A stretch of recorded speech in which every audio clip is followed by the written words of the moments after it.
हरे कृष्णा। सनातन दिव्यता में आपका स्वागत है और मैं हूं पद्म गुप्ता। भागवत कथा की श्रृंखला में षष्ठम स्कंद में महाराजा चित्रकेतु की कथा का प्रसंग है। आइए। शुक्रदेव जी ने कहा, राजन, प्राचीन काल की बात है। सूरसेन देश में महाराजा चित्रकेतु के राज में पृथ्वी स्वयं ही प्रजा को मनचाहा अन्न रस दे दिया करती थी। महाराजा चित्रकेतु सभी गुणों और ऐश्वर्यों से संपन्न थे, किंतु उनके कोई संतान नहीं हुई, इसलिए उन्हें इसकी सदा चिंता रहती थी। संयोगवश एक दिन अंगिरा ऋषि राजा चित्रकेतु के महल में पधारे। राजा ने उनकी विधिवत पूजा की। जब अंगिरा ऋषि आसन पर बैठ गए तब उन्होंने राजा से पूछा, राजन, तुम गुरु, मंत्री, सेना इत्यादि के साथ सकुशल तो हो? तुम्हारी रानियां, प्रजाजन, सेवक और पुत्र तो बस में हैं। मैं देख रहा हूं कि तुम्हारे मुख पर चिंता के चिन्ह झलक रहे हैं। क्या कोई तुम्हारी वांछित अभिलाषा अपूर्ण है? सम्राट चित्रकेतु ने कहा, भगवान, तपस्या से जिन योगियों के सारे पाप नष्ट हो चुके हैं, उनके लिए ऐसी कौन सी बात है जिसे वे ना जानते हो। पर जब जानबूझकर भी आप मेरी चिंता का कारण पूछ रहे हैं तो मैं आपको आपकी आज्ञा और प्रेरणा से उसे कह देता हूं। मुझे पृथ्वी का साम्राज्य प्राप्त है, परंतु संतान न होने के कारण मुझे शांति नहीं है। मैं तो दुखी हूं। भविष्य में पिंडदान न मिलने की आकांक्षा से मेरे पितर भी दुखी हैं। अब आप कृपा कर कोई ऐसा उपाय कीजिए जिससे मैं लोक और परलोक दोनों के दुखों से छुटकारा पा जाऊं।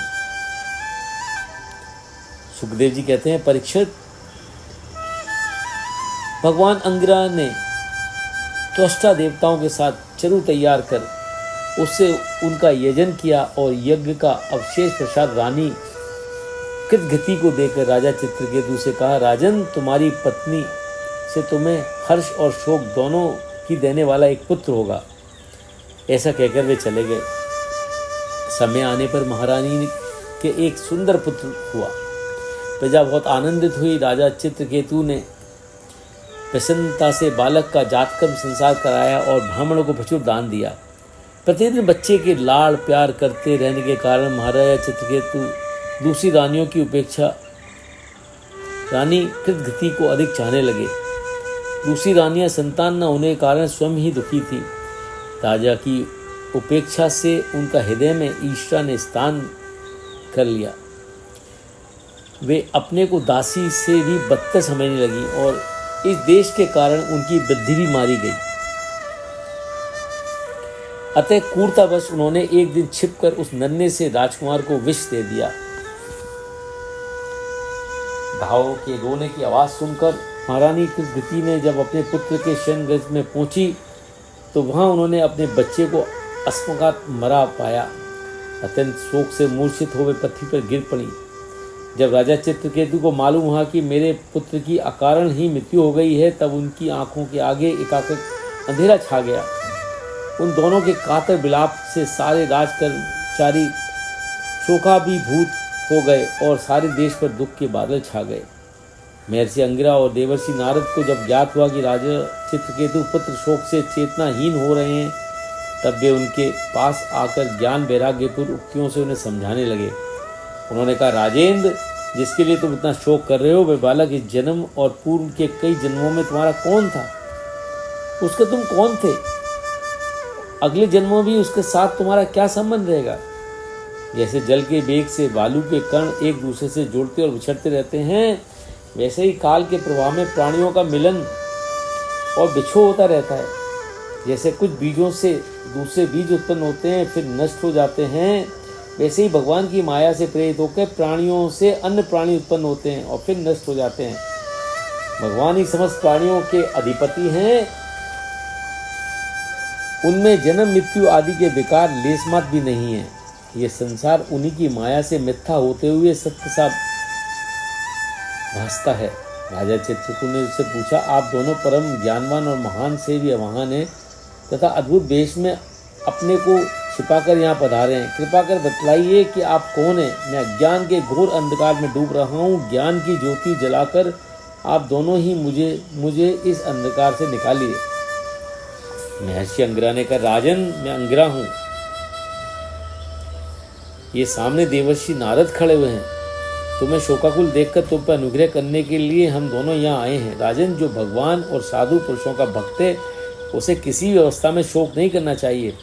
जिस समय मैं पहले तुम्हारे घर आया था उसी समय मैं तुम्हें परम ज्ञान का उपदेश देता, किंतु मैंने देखा कि अभी तुम्हारे हृदय में पुत्र की लालसा उत्कृष्ट है, इसलिए उस समय मैं तुम्हें ज्ञान न देकर तुम्हें पुत्र ही दिया।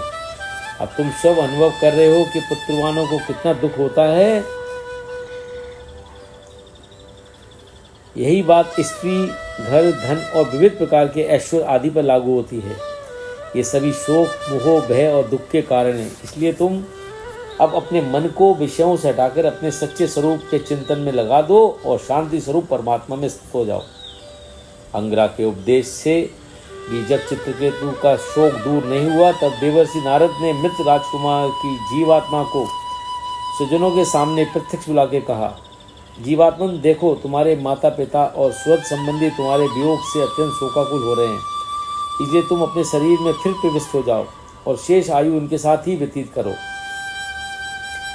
जीवात्मा ने उत्तर दिया, देवर्षि, मैं अपने कर्मों के अनुसार विविध योनियों में न जाने कितने जन्मों तक भटक रहा हूँ। उनमें से ये लोग किस जन्म में मेरे माता पिता हुए, विभिन्न जन्मों में सभी एक दूसरे के भाई, बंधु, शत्रु, मित्र आदि होते हैं। जैसे सुवर्ण एक व्यापारी के पास से दूसरे के पास आता जाता रहता है, वैसे ही जीव भी भिन्न भिन्न योनियों में जन्म लेता रहता है। मनुष्य की उपेक्षा अधिक दिन ठहरने वाले सुवर्ण आदि पदार्थों का संबंध भी मनुष्यों के साथ स्थायी नहीं, क्षणिक ही होता है। जब तक जिस वस्तु से संबंध रहता है तभी तक उसकी उस वस्तु से ममता रहती है। आत्मा नित्य, अहंकार रहित, अविनाशी, सूक्ष्म, सबका आश्रय और स्वयं प्रकाश है। इसमें स्वरूपत जन्म, मृत्यु आदि कुछ भी नहीं है। इसका ना तो कोई प्रिय है, ना प्रिय, ना कोई अपना है, ना पराया। जब वह जीवात्मा इस प्रकार कहकर चला गया, तब उसके सगे संबंधी भी उसकी बात सुनकर अत्यंत विस्मित हुए। उनका स्नेह बंधन कट गया और अब उन्हें उसके चले जाने का शोक भी जाता रहा। इस प्रकार अंगिरा और नारद जी के उपदेश से विवेक बुद्धि जाग जाने से राजा चित्रकेतु घर गृहस्थी के अंधकूप से बाहर निकल पड़े। उन्होंने यमुना में स्नान, तर्पण आदि धार्मिक क्रियाएं करके उन देवर्षियों की वंदना की। भगवान नारद ने इससे प्रसन्न होकर उनसे कहा, राजन, तुम एकाग्रचित से ये मंत्रोपनिषद ग्रहण करो। इसके ग्रहण करने से अल्पकाल में ही तुम्हें भगवान संकर्षण का दर्शन होगा। वे यह है, ओम कारण स्वरूप भगवान वासुदेव के स्वरूप में विशुद्ध ज्ञान स्वरूप हैं। आप महान और विराट स्वरूप हैं। मन और वाणी आप तक नहीं पहुंच सकती। आप महाविभूति पति को मेरा बार बार प्रणाम है। राजा चित्रकेतु ने देवर्षि नारद की आज्ञा अनुसार एकाग्रता से उस मंत्रोपनिषद का अनुष्ठान किया। इस अनुष्ठान से उन्हें विद्याधरों का अखंड आदित्य प्राप्त हुआ। कुछ दिन और अनुष्ठान करने के बाद इसके प्रभाव से उनके मन और भी शुद्ध हो गया और वे देवादिदेव भगवान शेष के चरणों के समीप पहुंच गए। उनके दर्शन करते ही राजर्षि चित्रकेतु के बचे कुचे पाप भी नष्ट हो गए। उन्होंने आदि पुरुष को नमस्कार किया और एकाग्रचित्त से इस प्रकार उनकी स्तुति की, हे अंजित, जो निष्काम भाव से आपका भजन करते हैं उन्हें आप अपने आप को भी दे देते हैं। भगवान, जगत की उत्पत्ति, स्थिति और प्रलय ये तीनों आपके लीला विलास हैं। नन्हे से नन्हे परमाणु से लेकर बड़े से बड़े महत्व तक संपूर्ण वस्तुओं के आदि, अंत और मध्य में आप ही स्थित हैं। जो केवल विषय भोगी चाहते हैं वे आपका भजन न करके देवताओं की उपासना करते हैं। परमात्मन, आप ज्ञान स्वरूप और निर्गुण हैं। आपने जिस भागवत धर्म का निरूपण किया है, संत लोग उसी की परिसेवन करते हैं। इसलिए जो संत जन चर अचर प्राणियों में समदृष्टि रखकर आपका ध्यान करते हैं, उनके सारे पाप नष्ट हो जाते हैं। हे अनंत, आप संपूर्ण जगत के आत्मा हैं। संसार में प्राणी जो कुछ करते हैं वे सब आपको विदित रहता है। आपका स्वरूप वस्तुत अत्यंत शुद्ध है। ये भूमंडल आपके सिर पर सरसों के दाने के समान जान पड़ता है। मैं आप सहज शीर्ष भगवान को बार बार नमस्कार करता हूँ। अनंत भगवान के प्रसन्न होकर राजा चित्रकेतु से कहा, राजन, देवर्षि नारद और महर्षि अंगिरा ने तुम्हें जिस संकर्षण विद्या का उपदेश दिया उससे और मेरे दर्शन से तुम सिद्धि प्राप्त कर चुके हो। समस्त प्राणी मेरे ही रूप हैं, मैं ही उनका आत्मा और पालन करता भी हूँ। शब्द ब्रह्म और परब्रह्म दोनों ही मेरे सनातन रूप हैं। ये जानकर एकमात्र परमात्मा का ही स्मरण करना चाहिए। ब्रह्म मैं ही हूँ और तुम उसे अपनी आत्मा समझो। ज्ञानी ब्रह्म है, वही परम ब्रह्म है। जब जीव मेरे स्वरूप को भूल जाता है तब वह अपने को अलग मान बैठता है। इसी से उसे संसार के चक्र में पड़ना पड़ता है और जन्म पर जन्म और मृत्यु प्राप्त होती है। वे मनुष्य योनि ज्ञान विज्ञान का मूल स्रोत है। जो इसे पाकर परमात्मा को नहीं जान लेता उसे किसी भी योनि में शांति नहीं मिलती। संसारिक सुखों के लिए जो प्रयास किए जाते हैं वे उल्टे दुख ही देते हैं, किंतु कर्मों से निवृत्त हो जाने में किसी प्रकार का भय नहीं है। बुद्धिमान पुरुष को चाहिए कि वे किसी प्रकार के कर्म अथवा उनके फलों का संकल्प न करे। जगत के सभी स्त्री पुरुष इसलिए नाना कर्म करते हैं कि उन्हें सुख मिले और दुखों से पिंड छूटे, परंतु उन कर्मों से ना तो उनका दुख दूर होता है और ना उनको सुख ही मिलता है। आत्मा का स्वरूप अत्यंत सूक्ष्म है, अतः जागृत, स्वप्न और सुषुप्ति इन तीनों अवस्थाओं से जीव अपना पिंड छुड़ा ले और मेरा भक्त हो जाए। जो लोग योग मार्ग का तत्व समझने में कुशल हैं उन्हें चाहिए कि ब्रह्म और आत्मा की एकता का अनुभव करें। परीक्षित, भगवान शेष चित्रकेतु को इस प्रकार समझाकर अंतर्ध्यान हो गए। एक दिन चित्रकेतु विमान पर चढ़कर जा रहे थे। एक स्थान पर उन्होंने देखा कि भगवान शंकर पार्वती के साथ मुनियों की सभा में बैठे हैं। चित्रकेतु उनके पास जाकर भगवती पार्वती से कहने लगे, ये सारे जगत के धर्म शिक्षक गुरुदेव और समस्त प्राणियों में श्रेष्ठ हैं, फिर भी इनकी ये दशा है कि भरी सभा में अपनी पत्नी के साथ साधारण पुरुषों के समान बैठे हैं। भगवान शंकर की बुद्धि अगाध है। चित्रकेतु का कटाक्ष सुनकर वे हंस पड़े, कुछ बोले नहीं। चित्रकेतु को भगवान शंकर का प्रभाव मालूम नहीं था। उन्हें इस बात का घमंड हो गया था कि मैं जितेंद्र हूँ। पार्वती ने उनकी ये घिसटा देखकर क्रोध से कहा, जान पड़ता है ब्रह्मा, सनकादि, कपिल देव और दूसरे बड़े बड़े महापुरुष धर्म का रहस्य नहीं जानते, तभी वे धर्म मर्यादा का उल्लंघन करने वाले भगवान शिव को ऐसा करने से नहीं रोकते। सारे महापुरुष जिनके चरण कमलों का निरंतर ध्यान करते हैं, उन्हीं भगवान शंकर का इस अधम ने आज तिरस्कार किया है, इसलिए सर्वदा दंड का पात्र है। इसे अपने बड़प्पन का घमंड है, अतः ये मूर्ख भगवान श्री हरि के चरण कमलों में रहने योग्य नहीं है। दुर्मते, तू पाप में असुर योनियों में चला जा, इससे तू फिर कभी किसी महापुरुष का अपमान नहीं कर सकेगा। पार्वती ने इस प्रकार जब चित्रकेतु को शाप दिया तो उसने सिर झुकाकर उन्हें प्रसन्न करने का यत्न करते हुए कहा, माता, मैं आपका शाप स्वीकार करता हूँ।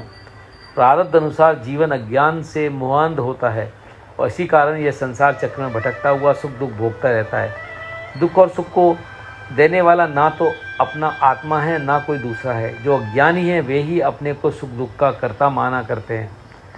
आपको जो मेरी बात अनुचित मालूम हुई हो उसके लिए आप मुझ पर क्षमा करें। परीक्षित, विद्याधर चित्रकेतु भगवान शंकर और पार्वती को इस प्रकार प्रसन्न कर वहाँ से चला गया। भगवान शंकर ने पार्वती से कहा, प्रिय, जो लोग भगवान के शरणागत होते हैं उन्हें स्वर्ग, मोक्ष और नरक में भी समान भाव से भगवान के दर्शन होते हैं। जीवों को ध्येय के संयोग होने के कारण ही सुख दुख, चरण मरण, शाप, अनुग्रह आदि द्वंद्व प्राप्त होते हैं। जैसे स्वप्न में भेद भ्रम से सुख दुखादि की प्रीति होती है और जागृत अवस्था में भ्रमबस माला में ही सर्वबुद्धि हो जाती है, वैसे ही मनुष्य अज्ञान बस आत्मा में देवता, मनुष्य आदि का भेद तथा गुण दोष की कल्पना कर लेता है। जिनके पास ज्ञान और वैराग्य का बल है और जो भगवान के चरणों में भक्तिभाव रखते हैं, उनके लिए ये जगत में ऐसी कोई वस्तु नहीं जिससे वे राग या द्वेष करें। ये परम भाग्यवान चित्रकेतु उन्हीं का प्रिय अनुचर है, शांत और समदर्शी है। इसलिए तुम्हें भगवान के प्यारे भक्त महापुरुषों के संबंध में किसी प्रकार का आश्चर्य नहीं करना चाहिए। परीक्षित, भगवान शंकर की ये बात सुनकर पार्वती को चित्तवृत्ति शांत हो गई। भगवान के भक्त चित्रकेतु भी भगवती पार्वती को बदले में शाप दे सकते थे, पर उन्होंने ऐसा न कर उनका शाप शिरोधार किया। यही साधु पुरुष के लक्षण हैं। यही विद्याधर चित्रकेतु दानव योनि में जाके त्वष्टा की दक्षिण अग्नि से पैदा हुआ और वहाँ इनका नाम दत्तासुर पड़ा। वहाँ भी ये भगवत स्वरूप के ज्ञान और भक्ति से भरपूर रहे। तो ये था चित्रकेतु का